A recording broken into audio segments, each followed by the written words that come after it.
Welcome back to the halftime show here on K105. It's time for another edition of our Cougar Conversations. And today we have a very special guest with us. Joining us from Central Kentucky is the head coach of Midway University women's basketball, Kylee Gorby Stewart. Kylee, thanks for joining us. Yeah, thanks for having me. Excited to be back with the Grayson County show. Yeah, see you got to come back. And before we were going to talk about your coaching career, but we got to reminisce on some of the good old days of playing for some Grayson County basketball. You had a great career here. Won a district every single time you stepped on the floor as a Grayson County Lady Cougar. Two-time region runner-up. I know that probably gets to sting just a little bit, but do you have a favorite memory from when you were playing basketball? Oh man, I don't know if I can pick like a specific. I can think of like little moments that I enjoyed. I think just being a part of a team and competing. The older I've got, I'm just like, man, I love competing. I love competition. I can think back to playing in the Republic Bank Christmas tournament in Lexington. We were playing Owensboro Catholic. Becca Greenwell, phenomenal player, went on to play at Duke. Had a lot of injuries, and if not that, would have had, I think, a fabulous WNBA career. But she had, Tennessee there, UK, everybody's there watching her. And that was the one time that year that we did get the best of Owensboro Catholic. This was my junior year. And they ended up beating us in the regional championship. I guess if you're going to go out, you want to go out to a player of Becca Greenwell's caliber. But that's a game that stands out to me. There's so many little moments I can think of. But I think just going out every night and competing and playing with my best friends, that's the joy of it. You also played softball. You played a little tennis as well. Why was basketball, though, the one that stuck with you the most? Honestly, probably softball was probably my best sport, truthfully. I gave that up after my sophomore year of high school, and I enjoyed softball. It was fun. But I just had a passion for basketball. I liked the pace of play. I liked the speed of it. And it was just my passion, and I knew I wanted to play that in college, so I decided to focus in on it my junior and senior year, and didn't know it would be my career at the time. But here I am, still tied to the game of basketball. I know that people will always say, Stephen Smith, who does the games with me on basketball, he says, the things he would do to play one more game.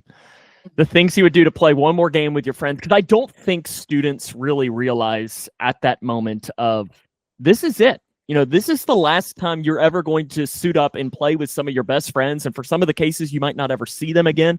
What would you give up to be able to play one more game and put up, and maybe not even play the region title game against Owensboro Catholic again, but play like Edmonson County on a Friday night in January? Yeah, I think you remember your last game. I go back to my last game of my college career because that was the last, game of organized outside women's leagues, that I've played. And it's just, it's something you dedicate a lot of time and energy to. And I can remember like in the summer, talking to my dad into making me have a job because he would have me run down to the church, work out, do basketball. I made like 10,000 shots that summer. And if I got told I had a year of eligibility right now, I can tell you I would step out of coaching. I do love coaching. I love being in the kid business. It's fun to help other people, achieve their dreams and see them flourish and kind of give back to the game that's given so much to me.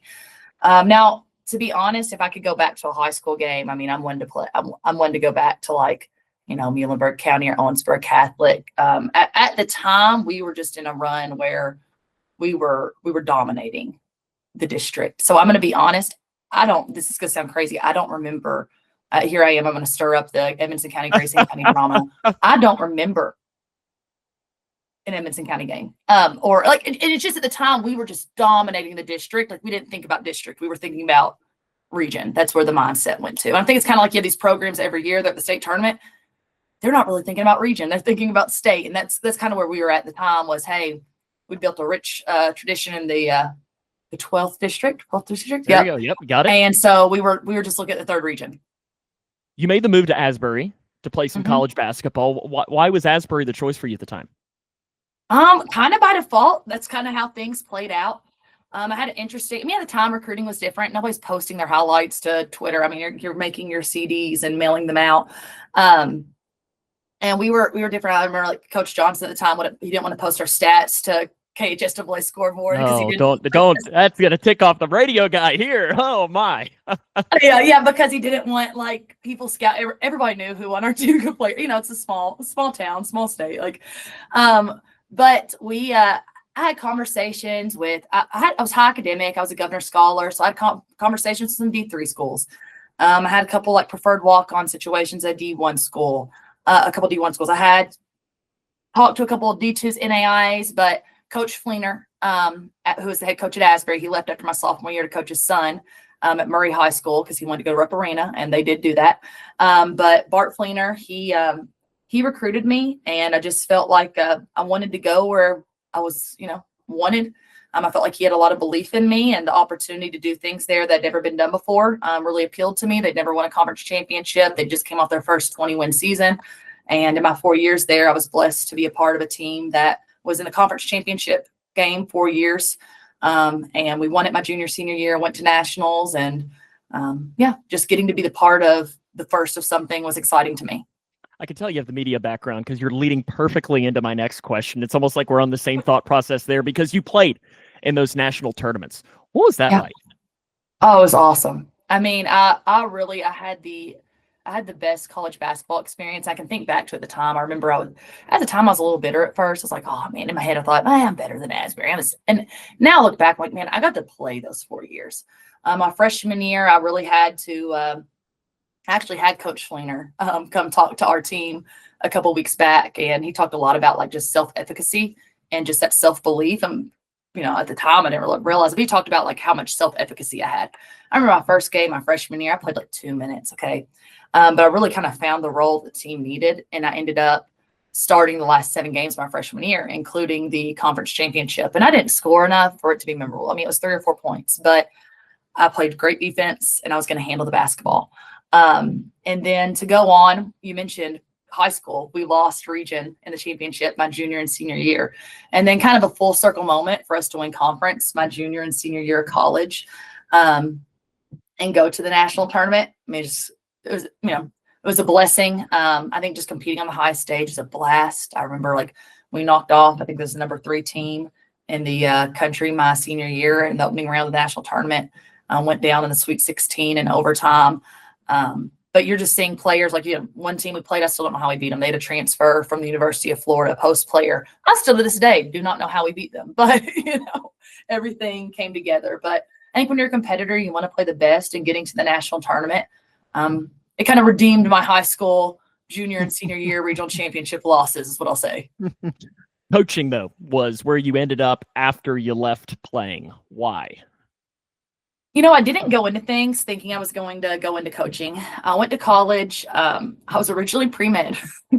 Again, the Governor Scholar background, I thought, I'm good at school. And everybody kind of makes you feel like, oh, if you're good at school, you can be a doctor or a lawyer. And I remember sitting in a class and like, this is not what I'm passionate about.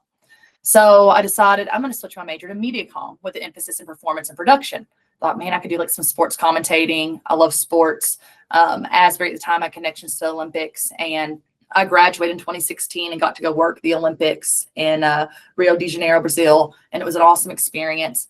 But I remember my dad said to me, Coach Fleener had mentioned to me I'd be a great coach. And then my dad had said to me, I would be home on Christmas breaks, like in college, and I would be watching the live stream of like the Republic Bank Christmas tournament in Lexington. And my dad's like, it's not normal to be watching like high school basketball. Like I get maybe watching college basketball. I was always watching basketball. Thanksgiving break, Christmas, we'd have a laptop on, a TV on. I was like, you might as well look to go into coaching. And then I got out of my, I graduated, and I was like, you know what, kind of last second, this is what I want to do. And at the end of the day, what it is for me, I feel called to it. Coaching, I want to win. I'm competitive, but it's also a ministry to me. And I think when you're in college, high school, I think coaching in all aspects is a ministry. But I was like, high school, I go home. A lot of kids go home at night. You're home at night. You're back with your family. In college, you get this level of independence. You're going from like being a girl to being a grown woman. I think being able to guide people on some of those biggest decisions of their life and just mentor them. At the end of the day, it's a ministry for me, and getting to see people grow and develop. It's rewarding. And at the end of the day, I think all of us that are in coaching, we're in the kids business, and we go into it because we love kids and we love young people, and we want to help them become the best versions of themselves and achieve personal greatness. And that's what it has continued to be for me. And I'm blessed every day and consider it a privilege to get to coach and lead young people. Right at the start of COVID, you had perfect timing to get your first head coaching job at Spalding. Great timing for that. What'd that teach you, though, your first head coaching job? Yeah, so ironically, and you talk about, I'm big on like, if a door that God opens cannot be shut, and a door that's shut, you can't open. At the time, I'd been an assistant at Georgetown College for 3 years, and I was just looking for a new opportunity to grow and learn. And I really thought I would be stepping into another assistant coaching position. Every job I applied for was assistant coaching position, except for one. And I applied for Spalding really just thinking, you know what, maybe I could get an interview and I can just get some experience for what that looks like. And then I ended up landing the job. And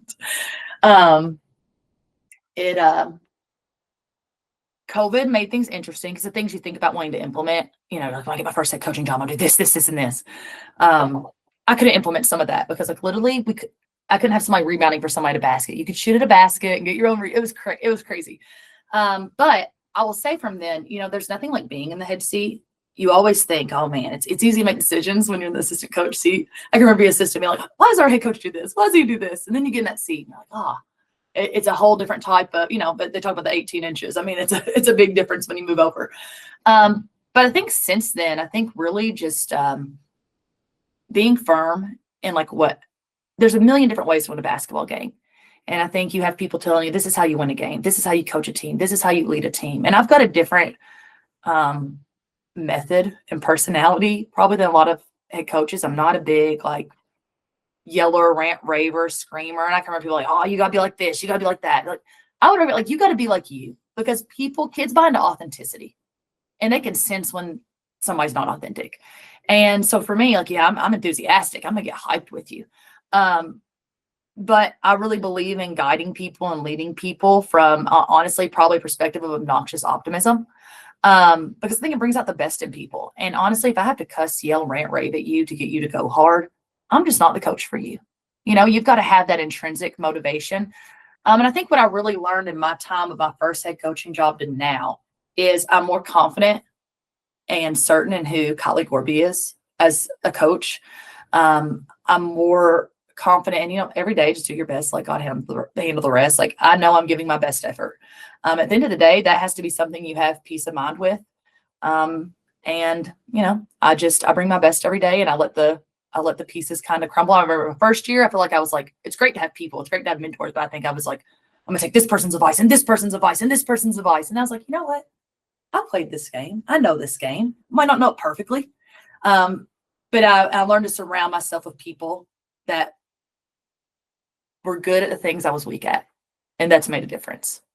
When I look at your Midway roster, I got to ask, were you trying to create a third region all-star team? Because you've got 7 players on your roster from third region schools. You got a couple from Owensboro, a couple from Owensboro Catholic, a couple from Meade County, and even one from the 12th district, Jenna Phelps from Butler County. Yes. I know Jenna was one of those players and I feel like it's the best compliment another school can give is, I think Grayson County gave her a standing ovation at senior night because they were like, yep, okay, yep, go on. We're done with you, because she was a fantastic basketball player. But was the third region connection something you wanted, or did it just happen that way? To some degree, it just kind of happened that way. But I think in state, everybody looks at the 6th and 7th region. Okay, everybody looks at the big cities. I always kind of felt like the third region went under the radar. And I was like, you know what? I'm just going to kind of try to make my, bread and butter there. Had a lot of connections there. I've been really blessed. We've got, like you said, 2 girls from Owensboro. Alira Hughes, who's a sophomore for us. She was first team all conference as a freshman. Arguably had a better freshman year of college than she did senior year of high school. Has been now, just got defensive player of the week in the opening week of the season for the River States Conference. Been defensive player of the week 4 times in her career. Just a dynamic athlete who changes the game on both ends of the floor. Just an awesome kid to coach. Helena John from Owensboro has joined us this year. We just kind of got back from a little injury, but talk about just like boatloads of potential. My Owensboro Catholic girls right now are battling injury. Aubrey Randolph. Just talk to your kid, talk to your athlete, talk to your basketball player. Unfortunately, tore her ACL right before the season. But you know what? Go red shirt this year. Have 4 years to go. Carmen Raleigh, 3-point she specialist.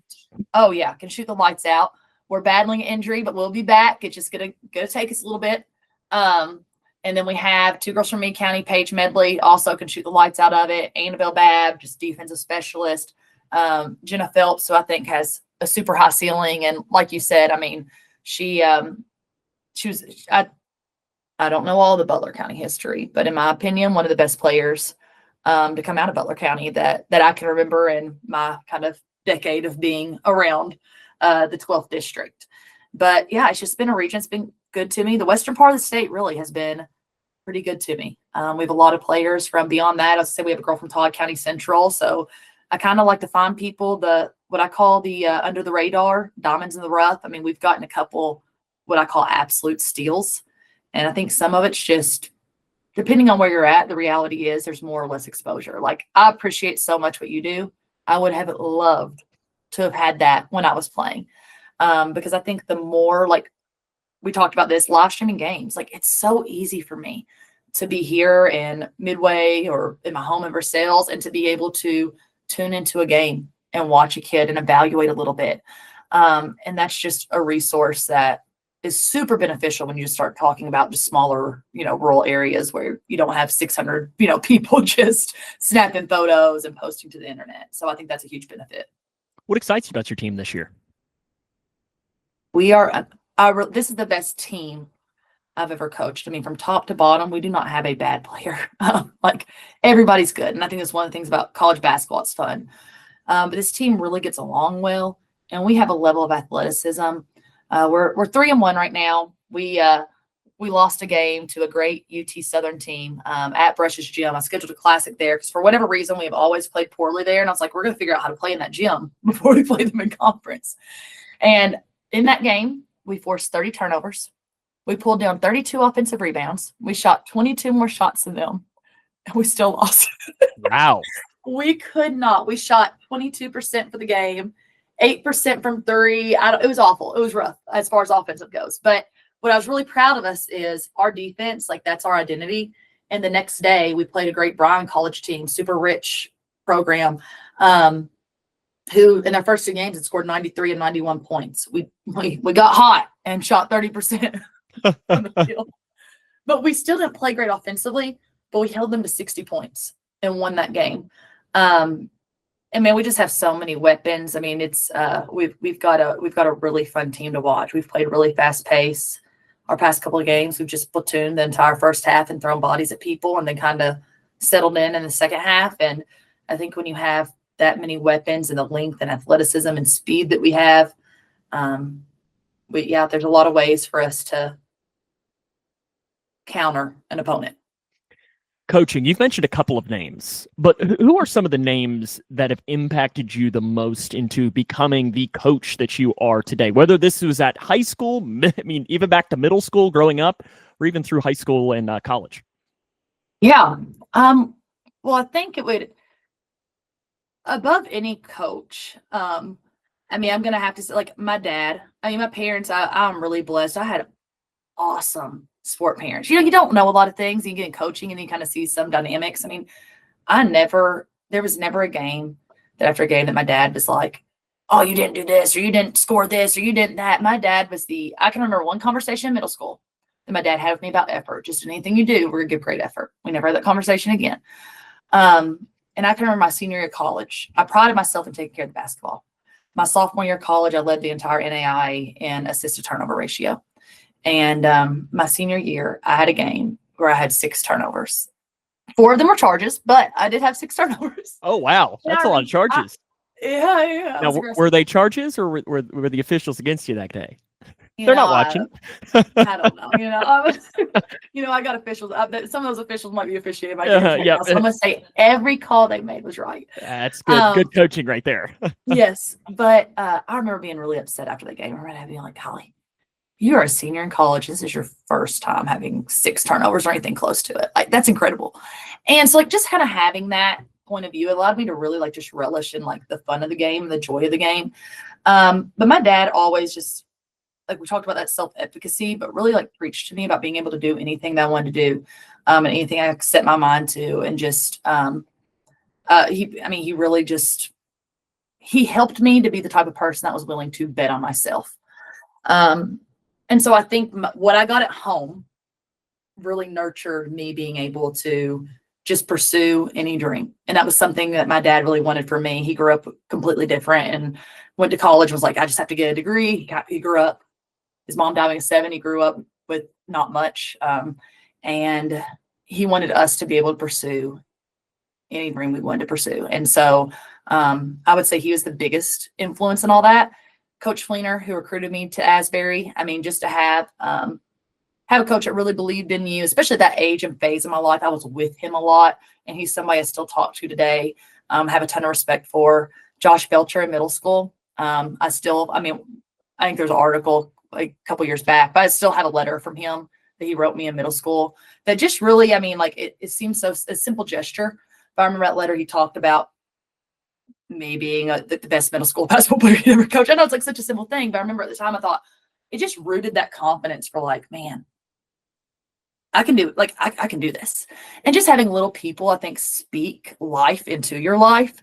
The best confidence is self-confidence, but other people just encouraging you and motivating you, I think makes a world of a difference too. So I think for me, primarily it was at home.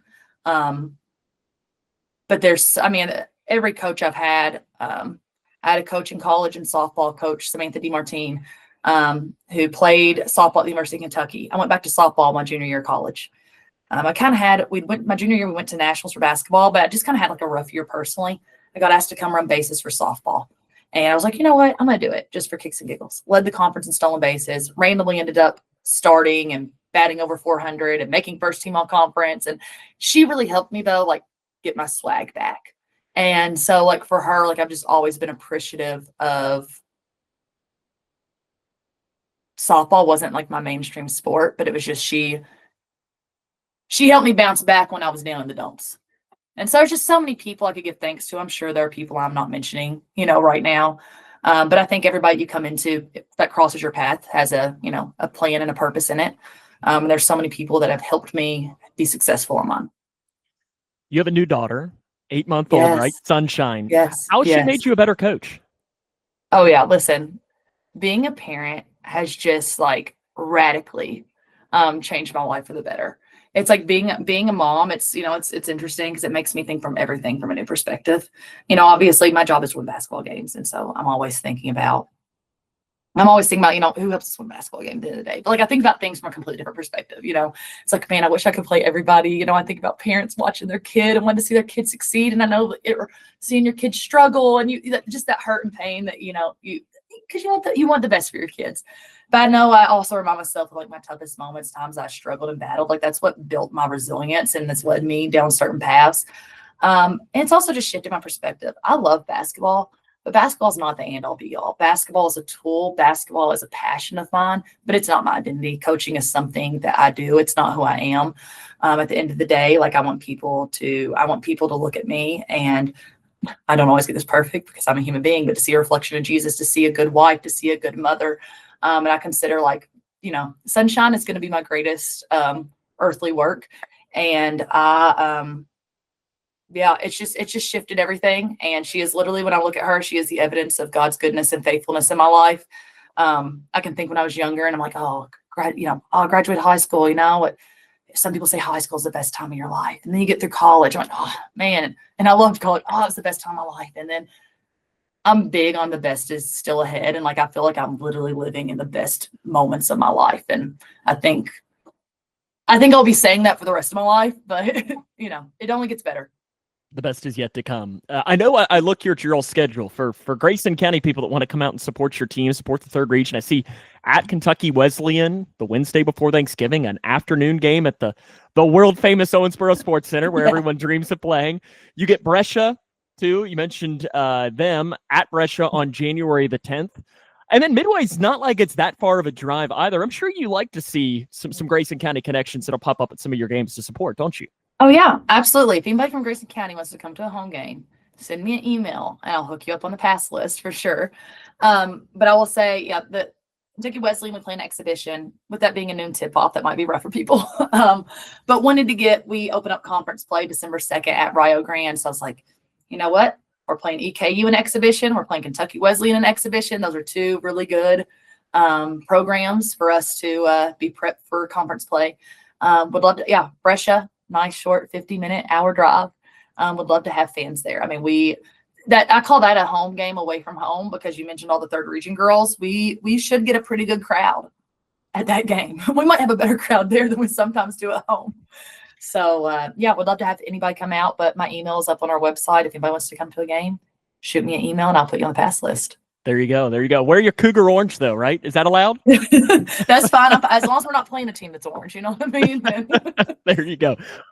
Appreciate you taking the time here for this. Good luck this year. Hopefully those third region girls and the rest of them bring you a lot of success, and maybe you can cut down some nets. Yeah. Thank you so much for having me, and good luck to the Grayson County Cougars as well. Yeah, basketball's coming here really soon. That is Kylee Gorby, and on this week's edition of Cougar Conversations, we're going to take a break and have more in the halftime show coming up after this.